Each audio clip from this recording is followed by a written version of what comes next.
Okay, and welcome to Heart of Football, our first ever pilot video. My name's Rob Harris, and with me we've got Andrew Flint, based in Siberia, Johnny McKenna, based in Siberia, and Keith Fitzsimons, based in Ireland. Whereabouts in Ireland, Keith? Are you, Rob? County Meath, not too far from Dublin, though. And Andrew and Johnny, how are you, gents? Not too bad, not too bad. It's starting to cool down and be a bit more Siberian out here, but we're surviving so far, I think, aren't we, Johnny? Yeah, so far so good. And yeah, I even survived a night in Russian company watching Khabib last night, so and ready for Rome. How close are you to in terms of walking distance? How far away? 5 minutes. Something like that. Yeah. Right, so Heart of Football.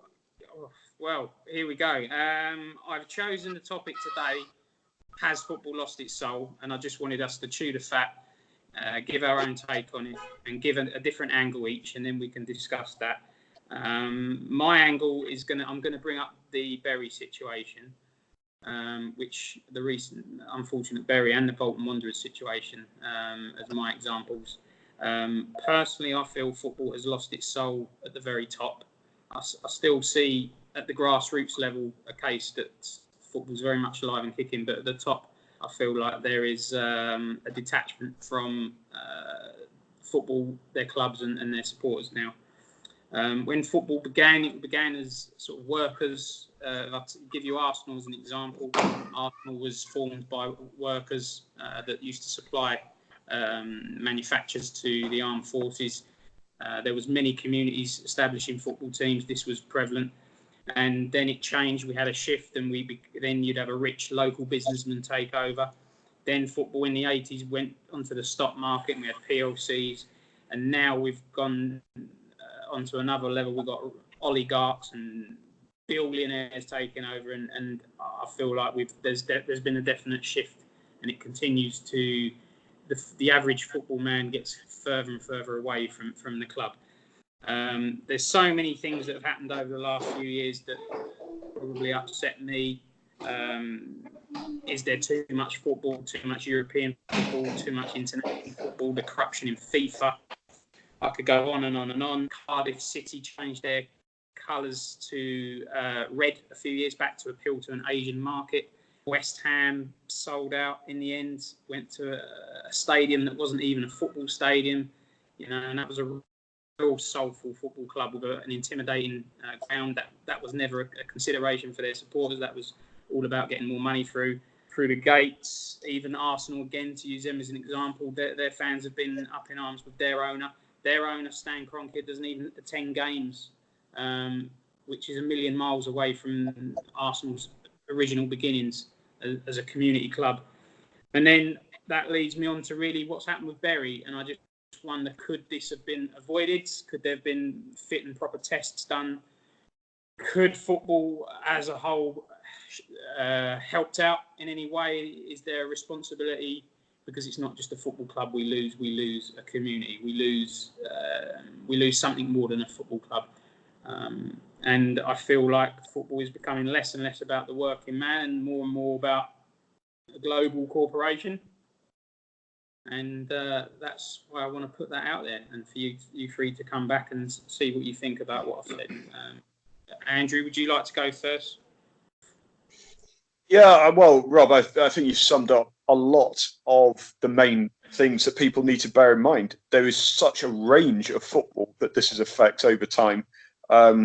I'll go with the Bury and Bolton thing first, I think. And for me, the biggest travesty in all of this is it was an entirely avoidable situation, as so many other situations have been. Because the real problem for me is the EFL have shown themselves to be, in my opinion, little short of criminal. And I don't say that lightly. They have not put an effective fit and proper persons test into action.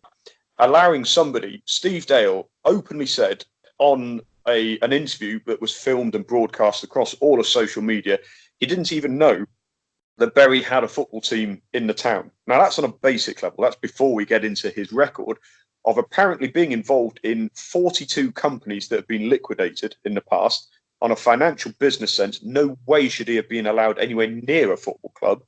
But, we talk about heart of football, the connection between fans and clubs. It is important. It's not just talking with rose-tinted glasses. It matters.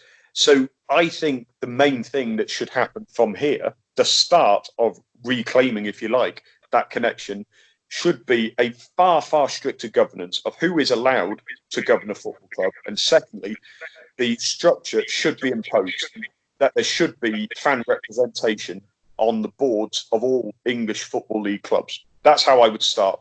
How we go about that, how we enforce that, well, people should be capable of doing that at the top level, but we stop the problem at the root, not put a plaster over it.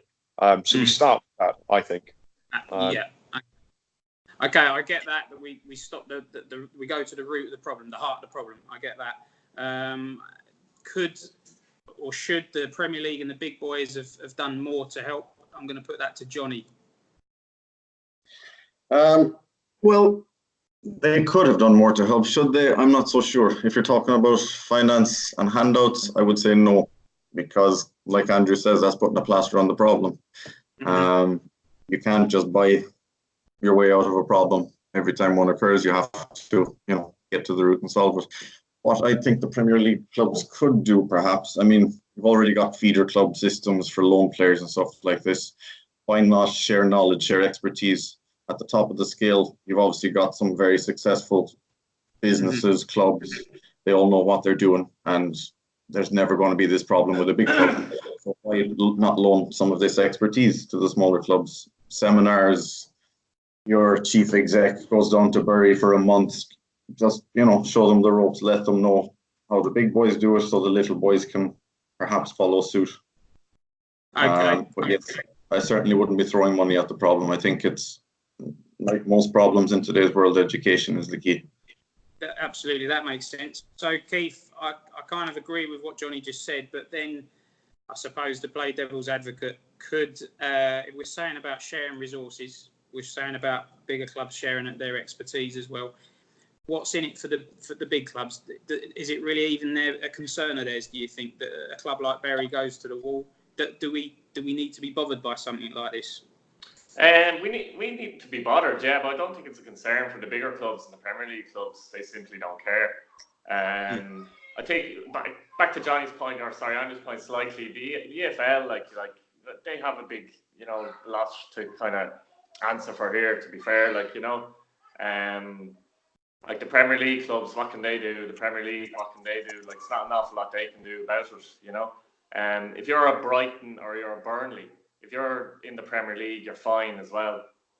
But if you go down the leagues, if they were relegated tomorrow and they went down, then they're in a bit of trouble like a Bury. But as long as you're in the Premier League, you probably don't really care. But there are clubs like a Bolton and a Bury in the Premier League as such. But the Premier League money, it kind of covers everything for them, Yeah. So they're in a bit of a bubble, a sort of cocoon. Yeah, they are in a bubble, to be fair. They are in a bubble, but it could easily be them. Brighton, Burnley, clubs like that could easily be in that situation as well. But as I go back, the EFL have a lot to answer for here. I don't understand. Andrew already highlighted the points, but I don't understand how they let this happen, to be fair. I feel, just to really wrap it up from my take, obviously the big clubs are all powerful. That, of course, they don't need these clubs. They are in their own world. They're in their selfish world, and that's fine. They're doing what they need to do. But I look at the pyramid of football, and I think it's important we retain that, to send the lower league clubs, to send youngsters out for development. I think it's far more useful than an under-23 or a youth league to go out and send players and experience League 2, League 1 football. We've seen so many examples of players benefiting from that. I think to lose as well, I do think maybe the big clubs don't need the smaller clubs, but I still think there's such a huge role to play, and especially with the community as well. And with the detachment from the bigger clubs to the communities, I think the smaller clubs can bridge that a little bit. So for me, I was very upset. I've got no links towards Bury whatsoever, but I was just very upset to see a real football club with historical value effectively go and it is sad. I feel sorry for everyone connected. Okay, so that's my little bit wrapped up. Andrew, would you like to go next? Yeah, I mean, while we're in the international break, I thought I'd give my perspective, my opinion on the connection between fans and international teams, which I think has been, and I'm talking about every day, every year, is pretty much at an all-time low, I would say. It's a very common thing. People will say, I want my club to win the Champions League or the league title ahead of my country gaining success. And I include myself in that bracket. But I don't see why it should be at the complete dismissal of international football. Now, the vast majority of football fans, if we're talking about the ones who attend matches regularly, are not fans of top flight clubs. And that really is, like you mentioned in the last segment, that is the lifeblood of a community. So they are naturally going to have more invested in what they spend time every day getting their hands involved in. But international football for me it's got so much going for it. I mean, I'll take two perspectives on this. Firstly, I'm English, and I watched the English national team, and for years, friendlies for English teams and international breaks have been the most dull, soul-destroying performances on the pitch. But I still wanted to see it happen. Now we have a youthful, energetic side, and people are still, English fans, I think, are still not invested in the team. You know, last night, was it last night, the night before, England won 4-0 against Bulgaria, and they destroyed a team that they should be destroying, but with a young, youthful side. I don't think it matters. International football should mean something. It should be the pinnacle of the best players in your country coming together. And I'm not going to be jingoistic, because I'm not a tub-thumping England fan who's going to wave a St. George's flag everywhere. But at the same time, I can't understand why there is this disconnect. It seems almost popular for the sake of being popular to say, "Oh, when is this international break going to end?" Now, I think from a more personal perspective, based out in Russia for the last decade, Russia has been through a crisis of identity on an international level. Euro 2016 was an utterly dreadful performance by the Russian national side. They called up a player, Artur Yusupov, on the eve of the tournament for the sole reason that he was also in the same hotel in Monaco for pre-tournament preparations. He was on his holiday, and that was the only reason he was called up. He didn't even have football boots. A lack of preparation was there. After the tournament, you've got Pavel Mamayev, you've got Alexander Kokorin celebrating in a Monaco nightclub, spending 300,000 euros on champagne after Russia had been shambolic. 4 years before that, you've got Andrei Arshavin in a hotel lobby, confronted by fans saying, "Why don't you care about the team?" And he basically just said to them, "Why should I? Why should I care what you think?" And this was broadcast everywhere. Now, skip forward to the present day, and the Russian national team has been revitalized by Stanislav Cherchesov.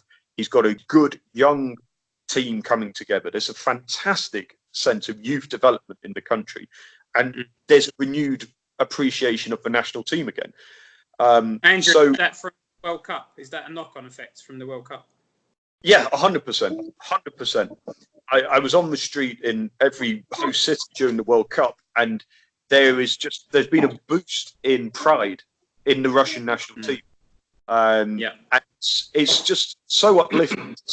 It's not going to change everything, but it's put renewed faith into Russian national team. You guys will have different perspectives. We've all lived in different countries. We've all followed football on different levels. But I'd be fascinated to hear what you guys think, how important international football is in the connection between fans. But for me, it's a bit of a crisis in confidence at the moment. But there are signs of recovery, depending on where you look. All right. Keith, what do you say to that? Yeah, I'll come in from the Irish perspective, actually. I do agree with Andrew, in fairness, as well, but I'd say it's the same in the Republic of Ireland, for example. I would suggest it's probably the same worldwide as a whole, actually. But the international, it has taken a back seat to club football without a question. Is that to do with advertising as well? I wonder of the Premier League and Sky Sports and how they build it up and people miss it when it's gone. Again, you'll have your diehards, you know what I mean, international supporters who will go to games anyway. But More for the kind of the casual football fan, I think there's that disconnect, do you know what I mean, with the international football scene. And they want to sit down their sofas, they want to watch Man City play, you know, Manchester United or whatever. I think there's a lot of that comes into it as well. The Irish, I would say, you know, get a little bit peeved as well when the international matches come as well. But I don't know if that's because of the quality of the side compared to, you know what I mean? Like in Spain, is it like that? In Italy, is it like that? Andrews just said that it's like that in England. I think it could be like that on a European, worldwide level as well. But yeah. So I would sort of throw in there, is this a case of too much football and it gets watered down? So, I mean, for example, when we get the World Cup and the European Championships, the teams that are qualified, I think everyone gets involved. I know I do, as an armchair fan of England. And I see Ireland's a good example. Ireland really show up at the tournaments. But I think the friendlies, definitely for a long period of time, have just been... I think going back to I think Sven-Goran Eriksson took over at England, and we would play a different team in the first half and a different team in the second half, and it's hard to take that seriously. And I think from probably around the last 20 years, I've noticed a decline in interest in the friendlies and how competitive they are and how much value they add. And it just seems to me we've got so much football now and a lot of money riding on a lot of the club football that international friendlies are way down. I mean, you've got footballers crying off not wanting to play because they don't want to get injured. Also, then you've got the cost element. You're asking fans to dig deep. Does football need to look at that and maybe make it really reduce those prices? Try and get schools more involved. Get kids in for free. Get unemployed on the free. Just sell these games out. Sell them. Get an atmosphere. It doesn't matter to. I don't know. I'm just playing devil's advocate. What would you say to that, Andrew? The money is a huge thing as well, though, as you say there. Like, I mean, even for the players alone, like you've got players on, you know, average players these days on, you know, 100 grand a week. I just wonder, is the desire and hunger not there for international football from the players' perspective as much as it used to be? You know, I would say even the quality of football at international level, it's probably not as good as it was in the past either. Like, you know what I mean? France are obviously a good side at the moment, but there used to have Germany, Italy, Brazil, Argentina, and they were all top class sides. You could say none of them are top class at the moment. I think there's a hunger element gone out of there too. Yeah. Johnny, do you want to add anything to this? Well, I've missed quite a bit, but just catching on Keith's last point there is the desire there. I think that's more symbolic of society in general, I guess. I mean, as society's progressed, the things that used to be important are no longer important. You see languages and religions dying out across the world. So I guess that, you know, that pride in yourself and where you come from isn't quite what it used to be, because people, they're focusing on career, they're focusing on progressing themselves, self-actualization, all of this kind of thing. So I guess looking out for number one is becoming how things are done in the developed world. And, well, football has always given us a snapshot of society on the whole anyway. So it's no surprise to see that creeping into the game as well. Keith, going back to what you said, you mentioned a lot of European powerhouses that in the past have been top class. What about if I flipped it and I said, what about South American nations and certain African nations? I still feel that they do take it extremely seriously. And whenever there's a South American game, the top class players are desperate to get back and represent their country. I do feel that there is a slight difference in attitude. Yeah, I think you're right as well. And I think that's to do with a lot of it's to do with the economies of the countries as well. A lot of them, you know, you hear about street football and they play in the streets, and it's a little bit of a throwback the past for countries like England, Italy, Spain, even Ireland, I suppose. You know what I mean? So I think you still have kids, you know, running around with no shoes, etc. in these countries. And I think that's a lot to do with it as well. So I still think there's an element of being in touch with that kind of world for them. We don't have that anymore, in fairness. Let's be honest. Like, poor people in countries like Ireland, England, they're not, you know what I mean? It's a different thing today. It's much different today. I think that's a lot to do with it, big time. they still have that background, these players. So how do we counter that? I mean, it sounds like we're losing our edge. It's very hard to counteract that, though. Johnny was saying earlier, like it's a society thing as well. How do you counteract society? It's a very difficult thing to do. And that's filtered into football, naturally. Yeah, big time, yeah. Well, Andrew, did you want to finish your segment?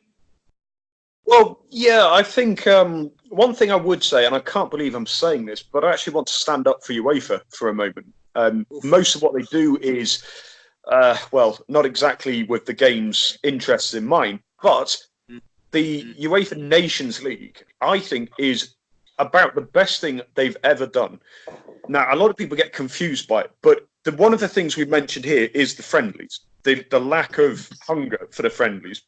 Yeah. And to be fair to footballers and football clubs, you can say they're not business. They are businesses because they employ people and they need to make money. They have an incredibly valuable investment in a player. They're going to do everything they can to protect that investment. And if the friendly means absolutely nothing other than just simply playing a game, then the hunger is naturally going to drop, no matter what you say. The Nations League, I think, is the perfect compromise between competitive football and giving some meaning to it, playing teams of a similar caliber, and that's a very undervalued facet of this Nations League that I think is brilliant. It gives a genuine incentive to pretty much all countries because it's not dragged out. It's 2 games home, 2 games away. You've got your place in the playoffs. There's a bit of promotion relegation. People will start to appreciate that more, I think, over the course of the next 2 or 3 international cycles. And I think it's absolutely fantastic because the next European Championships next summer, we're guaranteed to have a 4th tier country in the finals. And I think that can only be a good thing for encouraging the game without it being a complete handout, without it being charity saying, look, we'll just give you a place. You've still got to earn it. I think it's a very positive step forward. So I'm hoping that people learn to appreciate the Nations League. And I think over the next 2 or 3, 4 international cycles, they will. And hopefully that will inject a bit more pride in international friendlies. Well, international breaks, sorry. Less friendlies, slightly more competitive football. Okay. Yeah, that was well put, Andrew. Johnny, what was you going to mention today? Basically, what I'm basing my little chat on is the Bobby Duncan saga that's happened in the last couple of weeks. And you're a Liverpool fan, aren't you? I am indeed, yes. So, and this lad was very highly rated. We were all excited about him. He was banging in goals for the youth team. So it did stick in the craw a little to see all of this unfold as it did.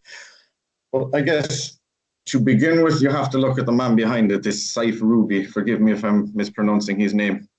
And basically, the type of person he is this why... is the agent?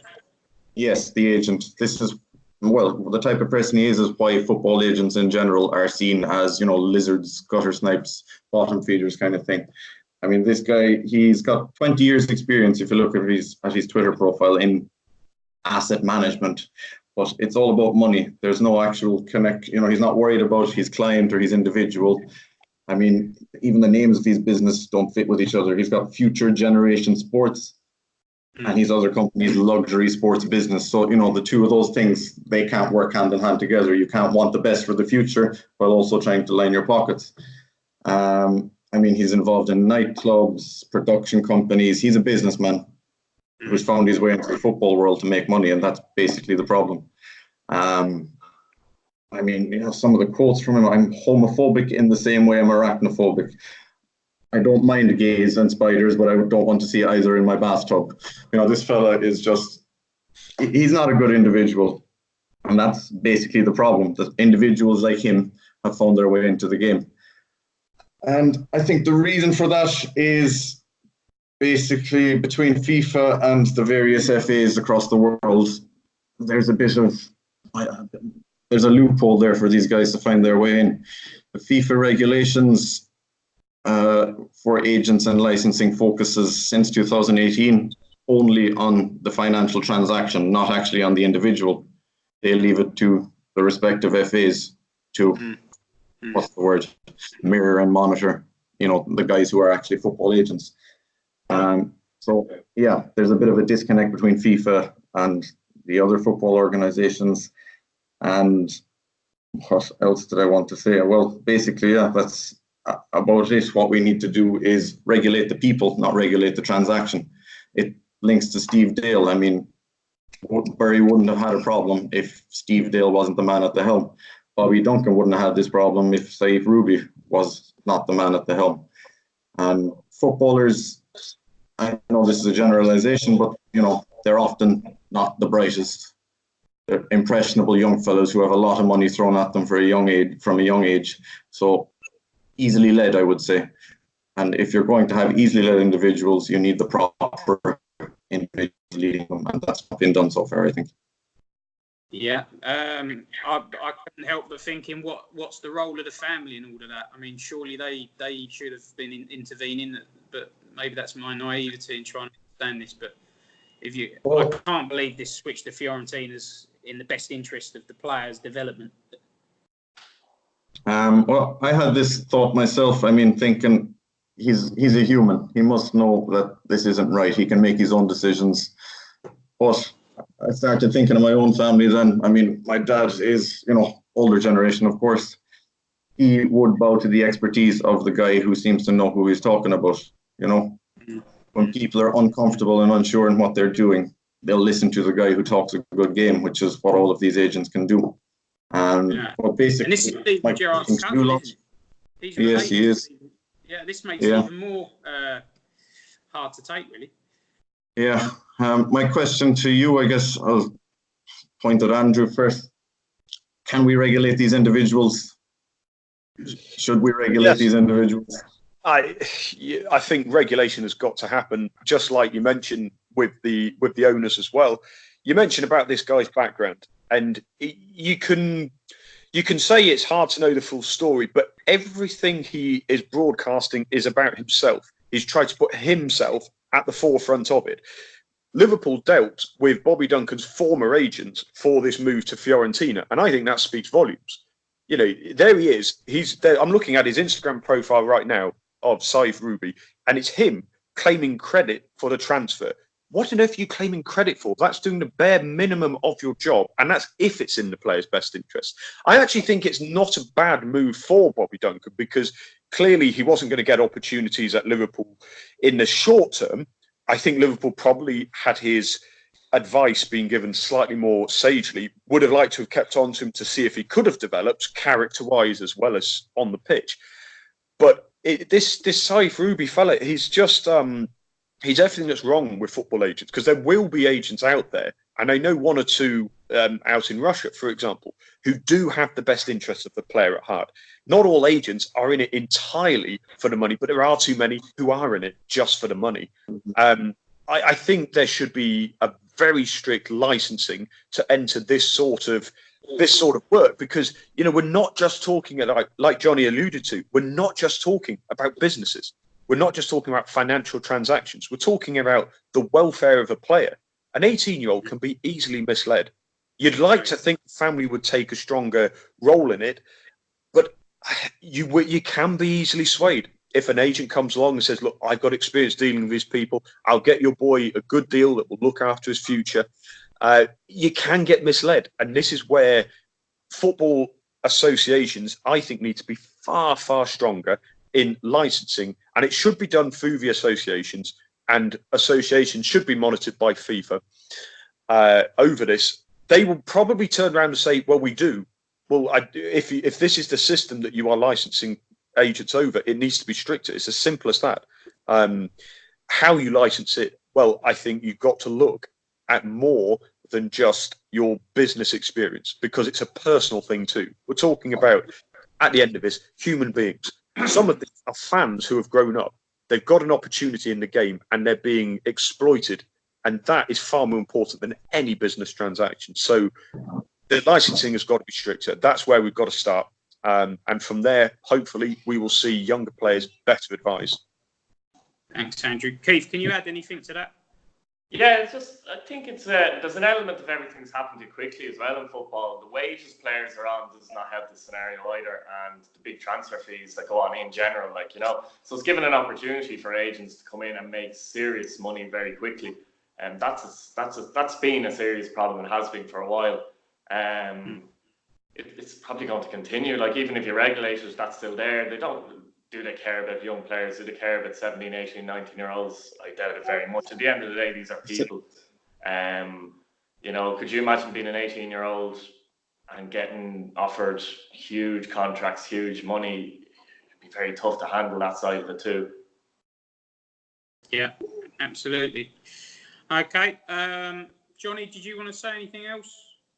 Well, I guess to wrap it up, the main problem that I can see, like, agents are a required service. 18-year-olds can't handle this stuff themselves. Their families aren't equipped to do it either. The problem I can see is with how it's regulated, how it's organized. I've been reading through this the past couple of days, and FIFA's documents contradict each other. They can't decide if they want dual representation, which this is a thing where one agent represents all parties in the deal. They can't decide if this is a good thing or not. They change, you know, in 2016 it was a good thing, 2018 it was a bad thing. So they can't make up their own minds on it. They can't make up their own minds on commission caps. Got a little helper here beside me. But it's, and I think half the reason they can't make up their minds is because it'll probably affect them. Over the years, you know, this corruption has been a problem, and from the outside looking in, it's a simple thing to, you know, create a license and a process whereby somebody gets a job. If that can't be agreed upon in an organization like FIFA, well, there has to be more, I guess, seedy motives behind it, as far as I can tell anyway, because it's not a difficult process, but they're making it convoluted. And yeah. The reason why, I don't know. As well. Okay, Keith. Yeah. It brings you on to you. You're going to do the final segment. Yeah, I just want to talk a bit. We've actually talked a lot actually, about the high level of football actually, and how it's pretty much lost. So let's be honest, we've delved into that. Yeah. But you know, I went to Talca Park there last week. I done a vlog on the ground basically. I could see how at that level it's very different. You know, the fans are very much, you know, different to the fans you see at the highest level. You know, the ground is small, the facilities aren't great. You know, I think it said in the vlog, you can smell the grass. You can get that kind of sense when you go to these games. And I think the heart and soul of football is very much alive at that kind of level. You know, these people are going to the games to support their team, regardless of, you know, regardless of basically the standard of football. It doesn't matter. So yeah, I think at that level, I think, you know, we still have something, I think, to hang on to. And I thought it was great. Like, I really enjoyed it as well. Like, you know, as I say, it's the experience. It's not necessarily the standard of football. The game I went to was 0-0. There weren't too many chances. But yeah, you come back to the highest level, and you know, these people that go to these games don't care. They don't care about the highest level of football. They don't really care about Man City. They don't care about Manchester United. They don't care what's happening on Sky Sports. You know, they're going out on their Friday night. They might have a drink. They're going to the match. They don't care if they're in the 5th division of whatever league it is. It's fascinating to actually see, and it's great to see it. But I think with the game in Ireland at the moment, the FAI, this is the issue too. They don't really care. You know what I mean? They don't really care. They care about the international team, but they don't really care about the League of Ireland. There's barely any advertising done, and if it is, it's not really got to do with the FAI. They don't pump money into it, and it's pretty much left up to the clubs to do what they have to do. You know, there is though a kind of development with the league in Northern Ireland. There's a consideration that they might join the two leagues together and have 34 teams come together, so you have one tier and a second tier. And there's a guy, an entrepreneur behind it from Dublin, Kieran Lucid is his name. Brian Kerr, you might know, is involved as well. Yeah. And they're actually looking into this. They're studying it. They're trying to come up with a proposal. Again, it's not really related to the FAI, which is interesting as well. And I don't think the League in Northern Ireland, I think they're the IFA up there actually, have really spoken about it either. So I don't know what's going to happen with the proposal. Are these bodies going to just say no or whatever? But I think there's something in that, because according to Kieran Lucid, 10 million can be made a year, which would be fantastic at that level.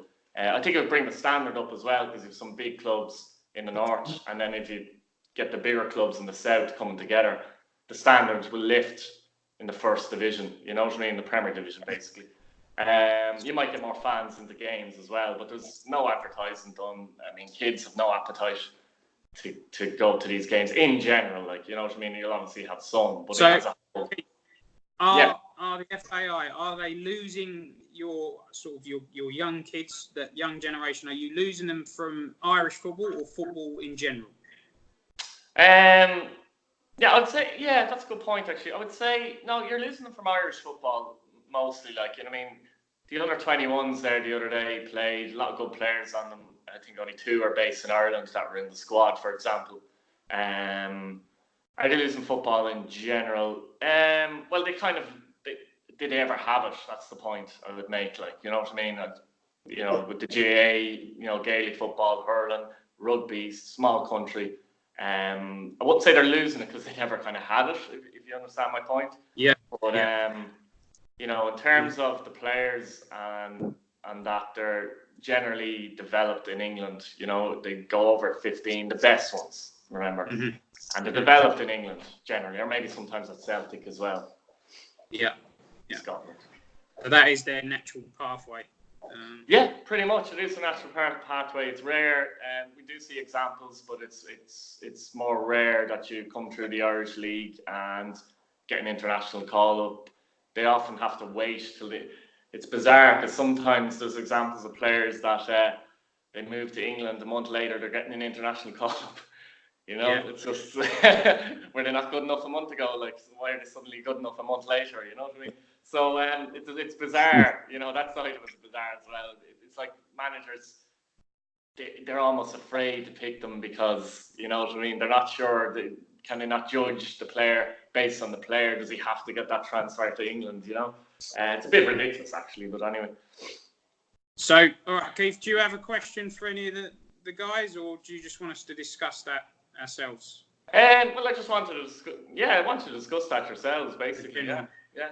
All right. Well, Johnny, you're from Ireland originally. What would you like to add? As regards the players coming through and the actual strength of what we put on the pitch, Keith rightly mentioned that we've got lots of competition with different sports, and the natural pathway being England.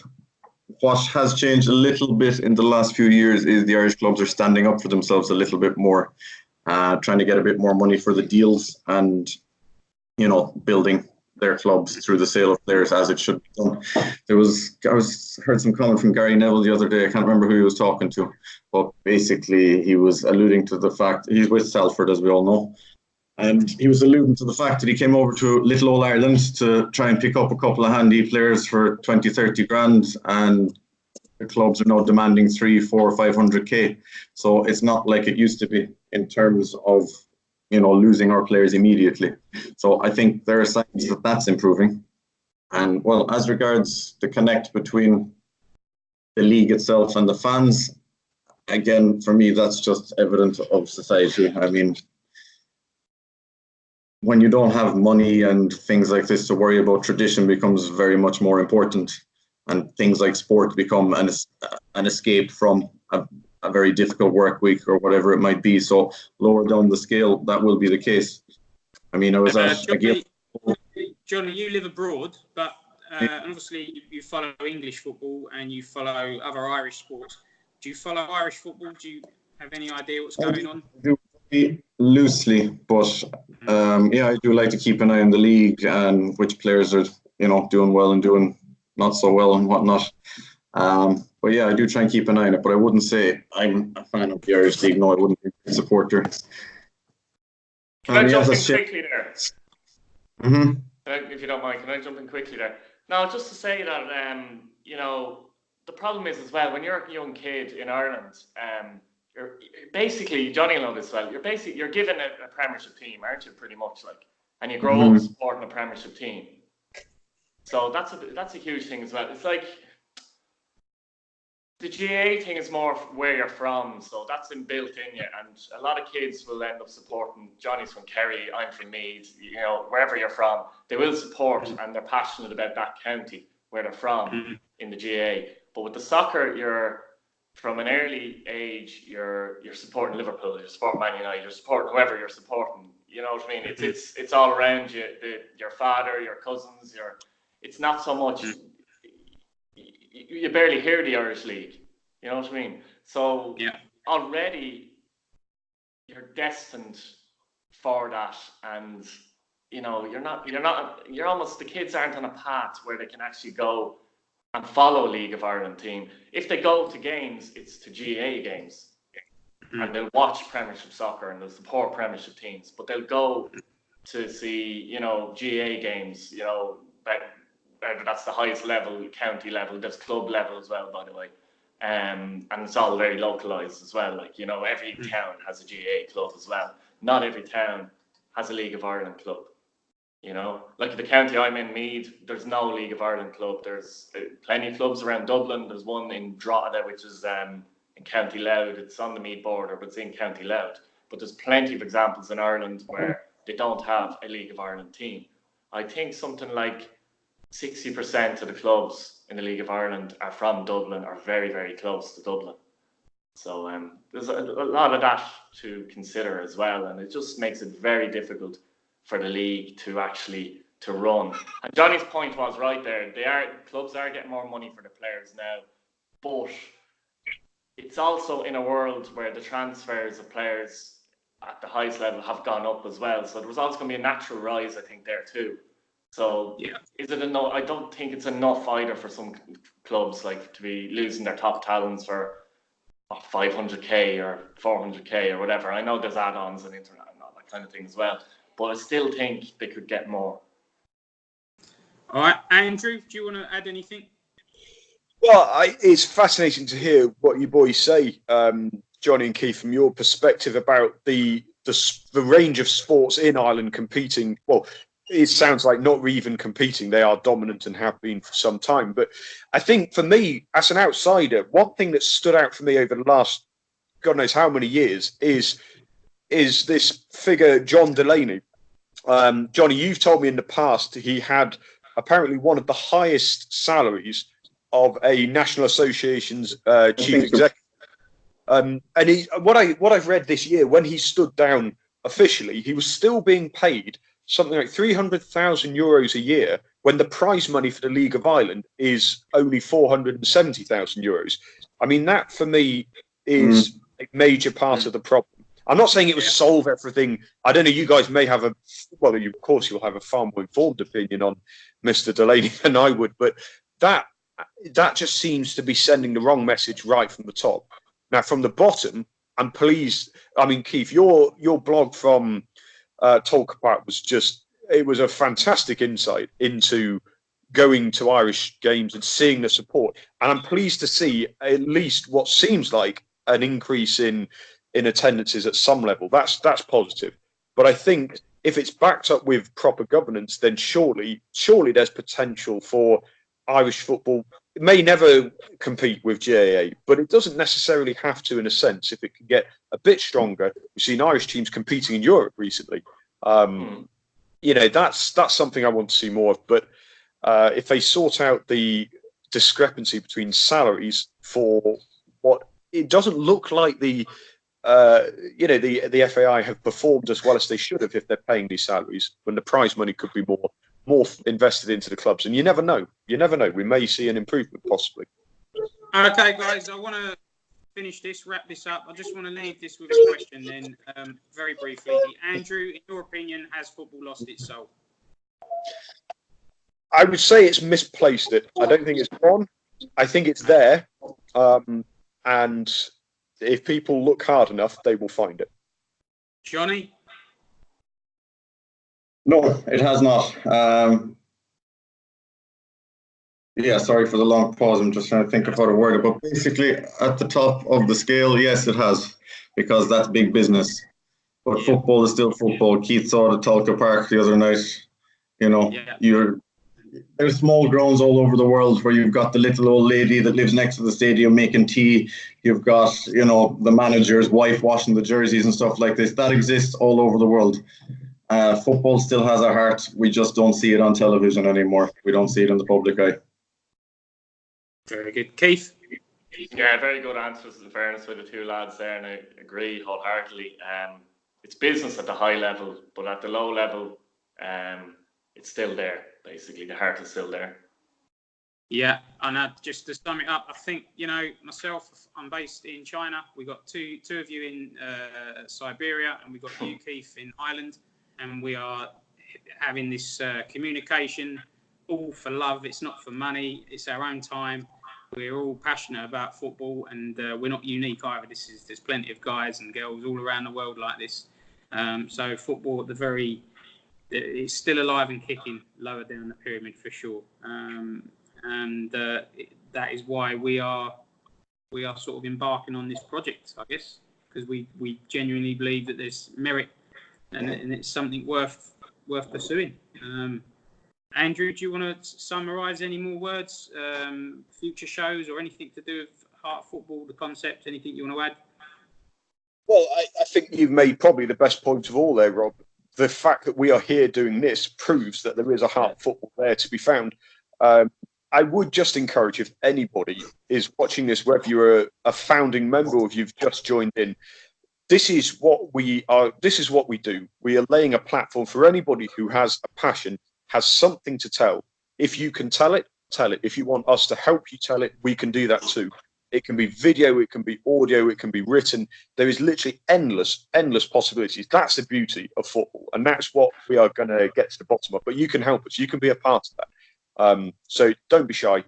Just send us a message, anything. Give us an insight, and we will help it develop on our own platform. We can do that. Okay, Johnny, do you want to add anything, or is everything said for you? Well, I guess in terms of people who might not be so comfortable giving their viewpoint on camera, or maybe shy about even writing something new, you know, starting out by writing an article. I mean, I was absolutely breaking it about today's show. It's been building up in my head all week long. And, you know, even with the disaster of the child being sick and the neighbours knocking down walls, this has been quite an enjoyable experience. I'm not a person who likes the camera or who likes to be looked at in general. So for anybody who thinks they are shy, for them, they won't be able to do it. Certainly can. If this ugly mug, this scary hairy face can get away, you know, anybody can. So yeah, just Johnny, give a chance.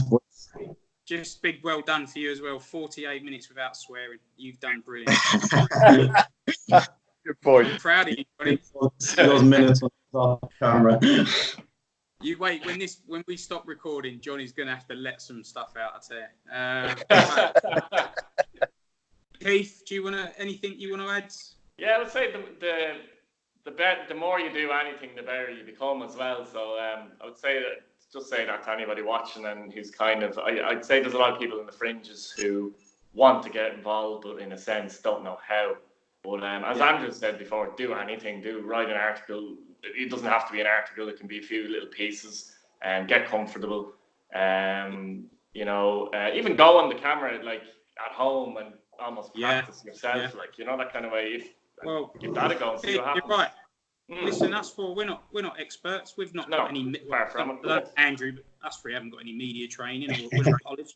I think Andrew could go on the BBC now, but Andrew's a good talker. Yeah. In fact, Andrew has been on the BBC. That's another story. Right, guys, I'm going to wrap this up, and we'll try and get this on the YouTube account and then into the Facebook page. And thanks very much for your time, and we'll try and do this once a month. Cheers, Rob. See you later, lads. Cheers, guys.